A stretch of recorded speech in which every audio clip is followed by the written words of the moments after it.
Nos torsaco a situação financeira do país Aruba não é mais melhor.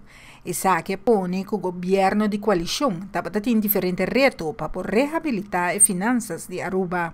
A begroting 2020 quadrenta parlamento aqui nós mira que o governo logra de chegar a surplus que arriba su mês tá algo de aplaudir, porque despedir tanto anos, se não terá mais de 10 anos, Aruba não a conhecer em seu presupuesto surplus, pero também nós temos preocupação, porque nós mira que o governo tem que tomar certa ajustação para o que trata ganha mais fundo para o que está saneamento de nosso sistema financeiro aqui na Aruba. Para o governo por logra sua meta para pôr Aruba para back su pianan, Mr. Tuma é passo de fazer alguma ajustação.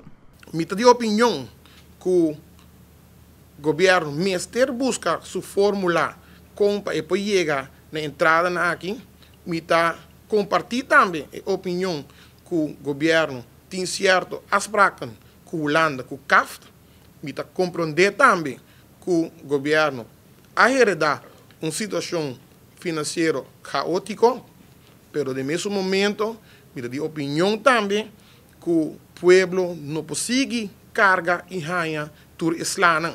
Segundo o parlamentário Alan Howell, tem presupuesto por mira de tur forma da trata de pôr Aruba back ribapia. Sin embargo, o parlamentário tem sua preocupação.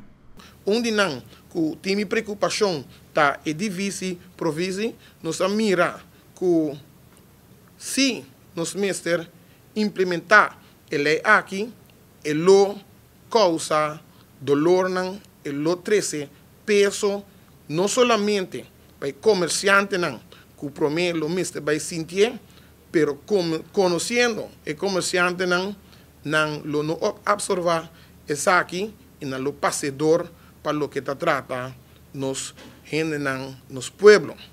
Aqui está caminhando a mim tem preocupação sobre a mitad de opinião que o pueblo a contribuir para tomar pouco slá de situação caótica que o governo a bem está heredar, pero mitad de opinião que o pueblo não consegue tomar mais slá. Para arubiano, a mitafara bukout.